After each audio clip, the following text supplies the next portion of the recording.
Hai, saya Muhammad Azhari Ardi, NIM 0427845113.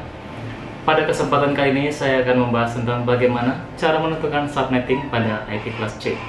Nah, mungkin bagi teman-teman yang ingin menentukan bagaimana penggunaan subnetting menyesuaikan dengan kebutuhan perangkat. Nah, pada kali ini saya akan menjelaskan bagaimana cara menentukan subnetting dengan cara penghitungannya menyesuaikan pada kebutuhan perangkat. Dan saya berpacu pada soal tugas 1 mata kuliah Administrasi Jaringan Universitas Terbuka. Langsung saja kita kepada pembahasan soal. Pada soal ini disebutkan kita ditugaskan sebagai seorang administrator jaringan yang bertanggung jawab atas desain dan implementasi jaringan untuk perusahaan kecil yang sedang berkembang. Nah, perusahaan ini memiliki kantor pusat dengan 3 departemen.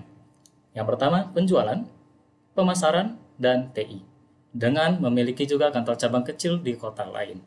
Nah, persyaratan jaringan disediakan pada soal, yaitu pada kantor pusat memiliki 4 persyaratan, di mana departemen penjualan dengan kebutuhan 50 perangkat, departemen pemasaran itu 30 perangkat, kemudian departemen TI 10 perangkat, dan server membutuhkan 5 perangkat. Dengan koneksi WAN ke kantor cabang untuk dapat terhubung ke kantor cabang tersebut. Kemudian, kantor cabang membutuhkan 20 perangkat dan koneksi WAN untuk dapat terhubung ke kantor pusat. Dan alamat IP yang disediakan adalah 192.168.10.0/24. Tugas yang diberikan kita yang pertama mendesain subnet. Bagaimana cara mendesain subnet? Di sini diterangkan bahwasanya kita harus merancang skema subnetting yang efisien untuk memenuhi persyaratan jaringan tersebut. Dan kita harus menentukan subnet mask, IP address, broadcast address, dan range IP yang dapat digunakan pada setiap subnet. Dan kita harus dapat memastikan alokasi IP address untuk pertumbuhan di masa mendatang, sehingga dapat dipastikan bahwa jumlah pada permintaan untuk setiap departemen dan kantor cabang adalah jumlah minimal, sehingga kita bisa menentukan lebih dari itu. Dan di sini ada tabel routing yang harus kita buat. Tabel routing statis sederhana yang menunjukkan bahwasanya bagaimana router di kantor pusat dan kantor cabang itu dapat meneruskan arus lalu lintas antara subnet yang berbeda.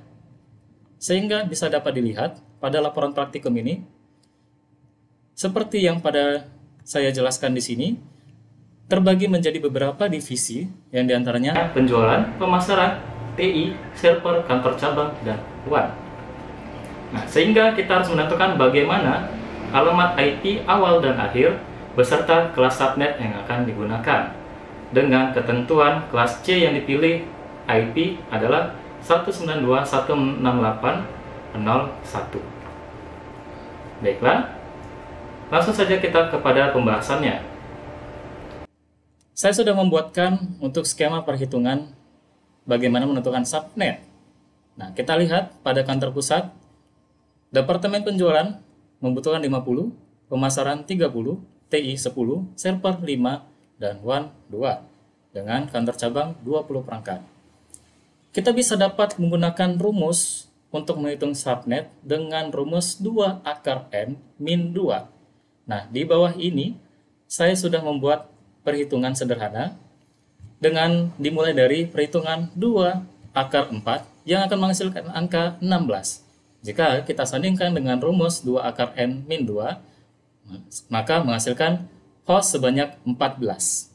Kemudian untuk 2 akar 5 menghasilkan 30 host, 2 akar 6 menghasilkan 62 host, 2 akar 7 menghasilkan 126 host, dan 2 akar 8 menghasilkan 254.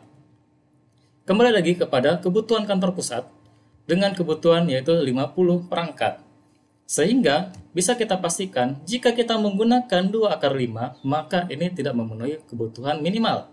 Sehingga kita dapat menggunakan 2 akar 6 untuk dapat memenuhi kebutuhan minimalnya. Dan harus kita ingat bahwasannya akan ada pertumbuhan di masa yang akan datang. Sehingga jumlah 62 host ini sangat cukup dan telah sesuai. Kemudian untuk pemasaran juga kita dapatkan angka 30 device Dan di sini saya menggunakan sama juga dengan departemen penjualan, yaitu sebanyak 62 host. Tentu ini lebih dari cukup untuk memenuhi kebutuhan minimal dan antisipasi pertumbuhan mendatang. Untuk departemen TI sebanyak 30 host, ini juga lebih dari cukup. Kemudian untuk kantor cabang itu juga saya menggunakan 30 host, dan untuk server saya menggunakan 14 host. Ini lebih dari cukup untuk mengatasi pertumbuhan di masa mendatang. Dan untuk WAN, saya rasa pertumbuhan itu tidak begitu terlalu, sehingga saya tetap menggunakan 2 saja, dengan 2 akar 2 menghasilkan 4 dan min 2 adalah 2 host. Dan saatnya kita mengkalkulasikan bagaimana menentukan subnet mask yang akan digunakan. Maka kita perlu tahu di dalam IP kelas C itu ada 4 oktet, di mana setiap oktet berisikan 8 bit. Sehingga jika dikalikan dengan 4 menghasilkan angka 32. Dan angka 32 ini menjadi acuan untuk perhitungan dengan jumlah perhitungan dari perpangkatan. Nah, pertama kita akan menghitung untuk kebutuhan kantor penjualan, ya, departemen penjualan, yaitu 50 perangkat. Dengan tadi jumlah host yang disediakan adalah 62, sehingga kita mengurangkan 32 dengan akar pangkatnya, yaitu angka 6. Sehingga 32 dikurang 6 menghasilkan angka 26, atau disebut dengan per 26. Sehingga subnet mask yang dapat digunakan adalah 255, 255, 255, 192. Begitu juga dengan kantor penjualan. Dan untuk kantor TI, di sini saya menggunakan sesuai dengan penggunaan tadi, yaitu 30 host, sehingga akar 5 itu akan dikurangkan dengan 32, menghasilkan per 27. Sehingga subnet masknya yang akan digunakan adalah 255, 255, 255, 224. Dan untuk kantor cabang juga sama.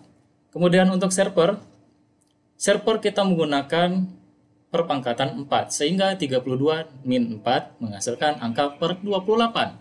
Dengan subnet mask yang akan digunakan adalah 255, 255, 255, 240. Dan untuk WAN yang hanya membutuhkan 2 perangkat, hanya menggunakan 2 host, sehingga 32 min 2 menghasilkan per 30. Dengan subnet masknya yaitu adalah 255, 255, 255, 252. Nah, subnet mask sudah kita ketahui, maka kita langsung saja memasukkan ke dalam tabel routingnya. Sehingga di sini dapat dimulai dengan 192, 168, 01, diakhiri dengan 192, 168, 062.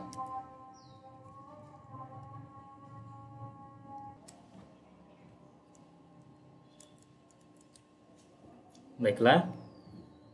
Alamat IP awal dimulai 192, 168, 01, diakhiri dengan 192, 168, 062. Dengan kelas subnet yang digunakan adalah per 26. Kemudian dilanjut dengan IP pemasaran 192, 168, 65, dan diakhiri dengan 192, 168, 126 dengan kelas subnet yang sama yaitu per 26. Kita lanjut untuk ke alamat IP awal divisi TI 192.168.0.129 dan diakhiri dengan 192.168.0.158 dengan kelas subnet yang digunakan adalah per 27. Untuk server dimulai dari 192.168.0.161 dan diakhiri dengan 192.168.0.174 dengan kelas subnet yang digunakan adalah per 28. Untuk kantor cabang 192.168.0.177 dan diakhiri dengan 192.168.0.206 dengan kelas subnet yang digunakan adalah per 27. Dan yang terakhir untuk one link adalah 192.168.0.209